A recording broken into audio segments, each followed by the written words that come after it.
बिस्मिल्लाहिर्रहमानिर्रहीम। अस्सलाम वालेकुम। आई एम ख्वाजा मोहसिन इनाम। स्टूडेंट्स, हम सॉल्व करें एक्सरसाइज 9.1। आइए 9.1 एक्सरसाइज का प्रॉब्लम नंबर 14 सॉल्व करते हैं।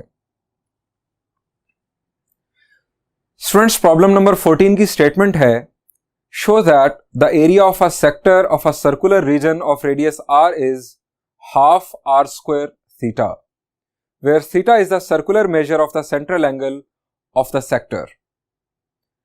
इस प्रॉब्लम को समझने के लिए पहले हमें जानना होगा कि सेक्टर क्या है। तो आइए डिस्कस करते हैं।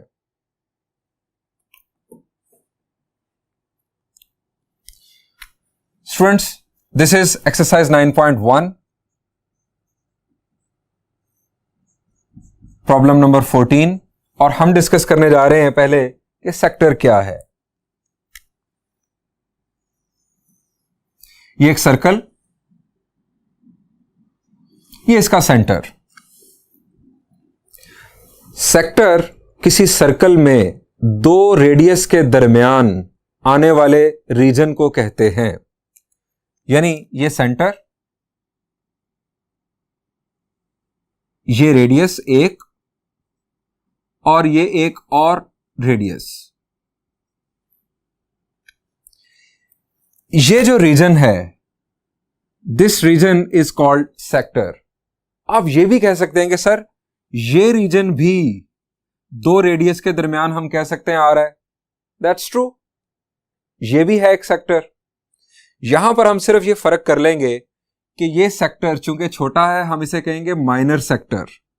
ये सेक्टर माइनर सेक्टर, और ये सेक्टर मेजर सेक्टर कंसिडर होगा।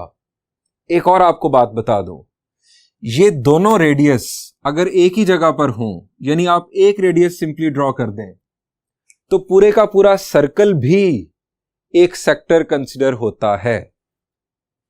माइनर सेक्टर, मेजर सेक्टर, और पूरे का पूरा सर्कल भी एक सेक्टर। हमें इस प्रॉब्लम में साबित क्या करना है? हमें साबित करना है कि एरिया ऑफ सेक्टर, ये एक सेक्टर जिसका सेंट्रल एंगल हमें कहा गया थीटा हो, तो इस सेक्टर का एरिया होगा हाफ आर स्क्वायर थीटा। यानी हमें यह साबित करना है। स्टेटमेंट को मैं समराइज करके अगर लिखूं तो यह है, show that area of sector is equal to half R square theta, where R radius of circle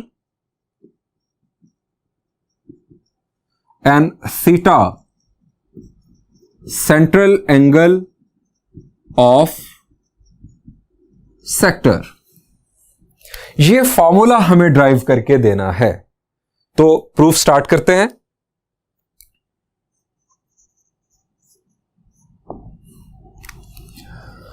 हम कंसिडर करते हैं एक सर्कल विद सेंटर O, और यही सर्कल हम कंसिडर कर लेते हैं। कंसिडर अ सर्कल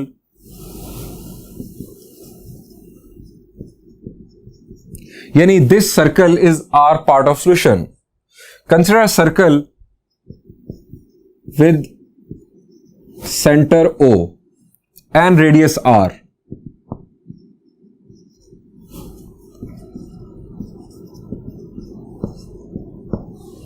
रेडियस आप आर देख रहे हैं।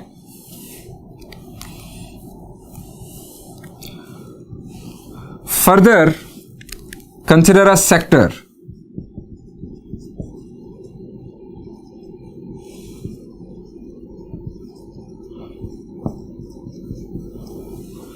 अब सेक्टर का नाम हमने देना है। हम कंसिडर कर लेते हैं सेक्टर का नाम AOB। AOB एंटी क्लॉकवाइज में चूज कर रहा हूं ताकि हम एंगल को पॉजिटिव ही कंसीडर करें। AOB ये सेक्टर का नाम।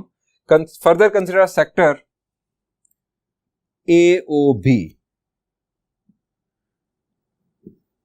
Late area of sector be capital A, यानी कैपिटल A इस सेक्टर के एरिया को रिप्रेजेंट करेगा।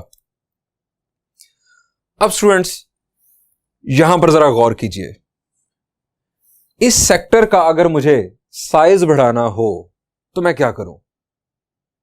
जी, साइज बढ़ाना है मैंने सेक्टर का, क्या करूंगा?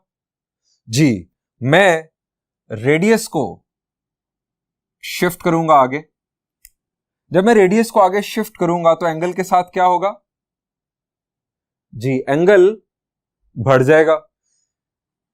जैसे जैसे मैं बढ़ाता चला जाऊंगा रेडियस को आगे, एंगल बढ़ता चला जाएगा। यानी हम ये कह सकते हैं कि एंगल और area of sector directly proportional है। यानी अगर हम एंगल को बढ़ाएं तो एरिया ऑफ सेक्टर बढ़ता है। That's true. बात डाइजेस्ट स्टोरी? जी बिल्कुल, ये बड़ी आसान सी बात कि जैसे जैसे हम एंगल को बढ़ा रहे हैं वैसे वैसे एरिया ऑफ सेक्टर बढ़ता चला जाएगा। अब फर्ज करें कि एक सेक्टर है जिसका एंगल है 1, ये रफ पैच में मैं आपको समझा रहा हूं। एक सेक्टर है जिसका एंगल है 1 और उसका एरिया है 2। अगर एंगल को डबल कर दिया जाए तो एरिया का क्या होगा? एंगल पहले 1 अब 2, तो एरिया क्या होगा? जी, डायरेक्टली प्रोपोर्शनल है तो एरिया भी डबल हो जाएगा, एरिया हो जाएगा 4। ये एलिमेंट्री ज्योमेट्री का कॉन्सेप्ट है कि एरियाज के दरमियान, एरियाज ऑफ सेक्टर्स के दरमियान जो रेशो होगी वही रेशो उनके कॉरस्पॉन्डिंग सेंट्रल एंगल्स के दरमियान होगी। यानी हम यहां पर ये लिखेंगे by elementary geometry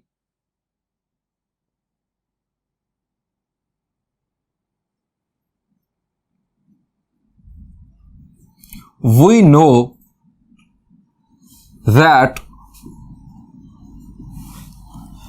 ratio between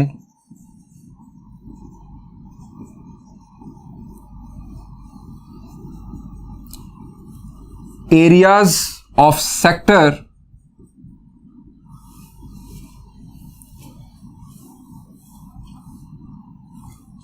will be equal to the ratio between their central angles।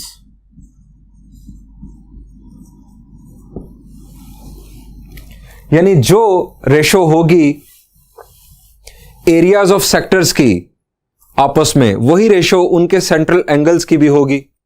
जैसा कि आपने यहां पर देखा, अगर हम थीटा को 1 कंसिडर कर रहे हैं, एरिया को 2, थीटा को डबल करेंगे एरिया डबल हो जाएगा। हम इसको इस अंदाज में लिखेंगे। अब हम यहां पर एक सेक्टर तो देख रहे हैं कि जिसका एरिया हमें फाइंड आउट करना है, इस सेक्टर का एरिया हमें फाइंड आउट करना है। दूसरा सेक्टर हम कौन सा कंसिडर करें? दूसरा सेक्टर हम इसके साथ कंसिडर कर लेते हैं स्टूडेंट्स फुल सर्कल। उसकी वजह क्या है? क्योंकि फुल सर्कल का एरिया हमें मालूम है, उसका फॉर्मूला हमें आता है, वो हम साथ कंसिडर कर लेते हैं।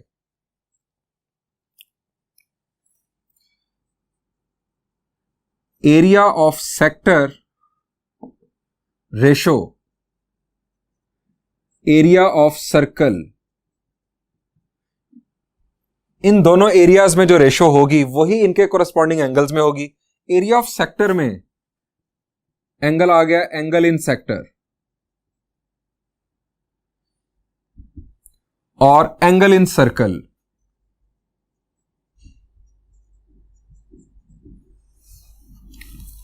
अब एरिया ऑफ सेक्टर को हमने डिनोट किया है कैपिटल ए से। एरिया ऑफ सर्कल का फॉर्मूला, जी एरिया ऑफ सर्कल का फॉर्मूला है पाई आर स्क्वायर, और इक्वल एंगल इन सेक्टर हमारे पास है स्टूडेंट्स थीटा, और angle in circle, full circle में एंगल सर्कुलर सिस्टम में यानी रेडियन मेजर में क्या होता है? जी हम पढ़ चुके हैं, दैट इज 2 पाई। अब इसे हमने करना है सिंप्लीफाई। रेशो को हम सिंप्लीफाइड फॉर्म में क्या लिखते हैं? शाबाश जी, हम लिखते हैं फ्रैक्शन की फॉर्म में। यानी हम इसे लिख सकते हैं a over pi R square is equal to theta over 2 pi. हमें फाइंड आउट करना है एरिया के लिए फॉर्मूला, यानी ये a हमें सब्जेक्ट बनाना है। So a is equal to theta by 2 pi into pi R square. यहां पर सिंप्लीफिकेशन, पाई पाई से cancel, a is equal to theta by 2 into R square. क्या ये प्रूव नहीं हो गया जो हम चाह रहे हैं, सिर्फ लिखने का अंदाज डिफरेंट है।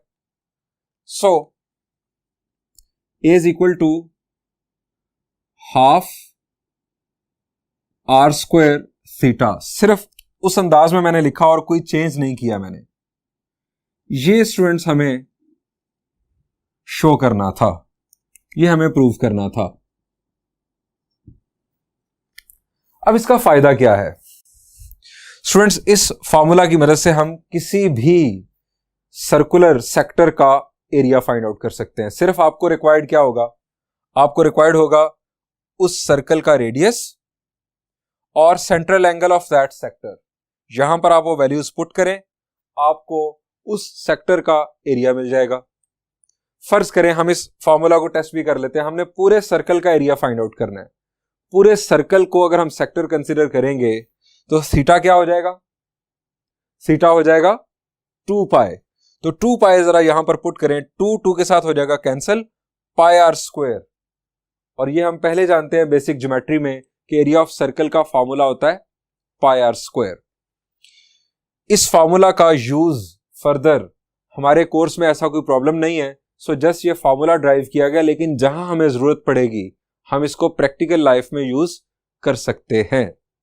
स्टूडेंट्स, हम बढ़ते हैं अब एक और प्रॉब्लम की जानिब। That will be the last problem of this exercise. In fact ये मैं लास्ट में डिस्कस कर रहा हूं, ये एक्सरसाइज में प्रॉब्लम नंबर 3 है। तो आइए देखते हैं problem number 3।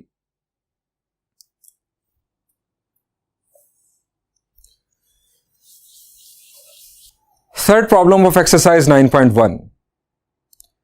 What is the circular measure of the angle between the hands of a watch at 4 o'clock? यानी घड़ी पर जब 4 बज रहे हों तो उसके हैंड्स के दरमियान, मिनट हैंड और आवर हैंड के दरमियान क्या एंगल बन रहा होगा? आप घड़ी मत देखिए, मैं दिखाता हूं। स्टूडेंट्स, ये आप एक वॉच देख रहे हैं, 4 बजे, दोनों हैंड्स के दरमियान एंगल क्या बन रहा होगा? यह है हमारा प्रॉब्लम। आप जरा सोच लें। जी, आप में से ज्यादातर स्टूडेंट्स के जहन में सही आंसर आ चुका है। चले हम थिंकिंग प्रोसेस देखते हैं। कंप्लीट रोटेशन के लिए एंगल क्या होगा? यानी 12 बजे के बाद दोबारा 12 बज जाए तो ये हो गया 1 कंप्लीट रोटेशन। एंगल क्या होगा? जी, एंगल डिग्रीज में 360 और रेडियंस में 2 पाई। हमारे पास नंबर्स कितने हैं टोटल जो नजर आ रहे हैं आपको? जी बिल्कुल, 12। एक नंबर से दूसरे नंबर पर जाते हुए एंगल कितना टर्न होगा? टोटल है 2 पाई, 2 पाई डिवाइडेड बाय 12 यानी पाई बाय 6। अब 4 बजाने के लिए कितने नंबर्स हम जंप करेंगे? 12 से 1 जंप, 1 से 2 दूसरा, 2 से 3 तीसरा और 3 से 4 चौथा। यानी पाई बाय 6 था एक नंबर से दूसरे नंबर पर जंप करते हुए एंगल। तो 4 जंप हम जब लगाएंगे तो total angle 4 into pi by 6 या 4 इंटू 30 डिग्रीज, 120 डिग्रीज हमारा आंसर, जो आपके जहन में पहले ही आ चुका था। आइए हम भी इसे रिटर्न में सॉल्व करते हैं।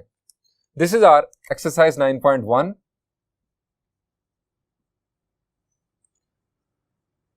Problem number 3।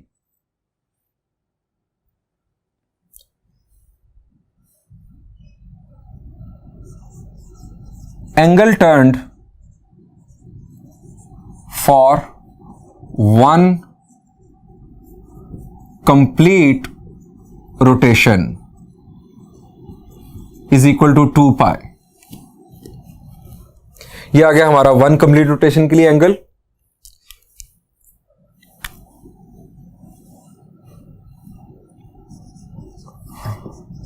Angle turned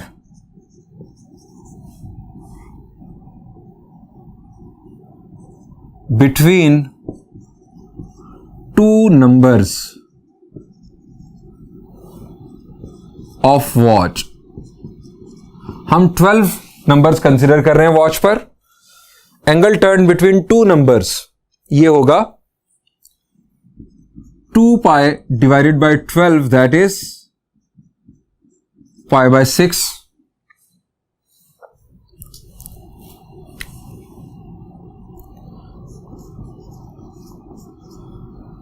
angle turned for 4 o'clock, ये हमें फाइंड आउट करना है. अब 4 o'clock के लिए हमने कितने नंबर्स पर जंप किया? 12 से 1, 1, फिर 1 से 2, फिर 2 से 3 और फिर 3 से 4, यानी 4 into pi by 6, that is cutting करने के बाद we have 2 pi by 3, our final answer. Students, यहां पर इस प्रॉब्लम का सॉल्यूशन तो एंड हुआ, लेकिन मैंने आपके साथ इंट्रो में, ट्रिग्नोमेट्रिक इंट्रो में एक बात की थी कि अगर घड़ी पर कोई सर्टेन टाइम हो रहा हो, जैसे 4 बज रहे हो इस प्रॉब्लम के मुताबिक, तो दोनों हैंड्स के दरमियान जो सेक्टर होगा, जो रीजन होगा, उसका एरिया क्या बन रहा होगा. तो हमने इस प्रॉब्लम को सॉल्व करने से पहले सॉल्व किया, एरिया ऑफ सेक्टर का फॉर्मूला ड्राइव किया. इनफैक्ट क्या फॉर्मूला ड्राइव किया जी? Half R square theta. यानी अगर हमें 4 जब बज रहे हों और मालूम करना हो कि 4 जब बज रहे हैं तो हैंड्स के दरमियान जो सेक्टर है उसका एरिया क्या होगा, तो हमें इस एंगल की जरूरत है, और जरूरत है रेडियस की, रेडियस ऑफ वॉच की. हम फाइंड आउट कर सकते हैं area of the sector between two hands. चाहे 5 बज रहे हो चाहे 10 बज रहे हो, हम ये एरिया फाइंड आउट कर सकते हैं, माइनर सेक्टर का भी और मेजर सेक्टर का भी. अब एक्सरसाइज 9.1 का इख्तिताम होता है. Thank you and Allah Hafiz.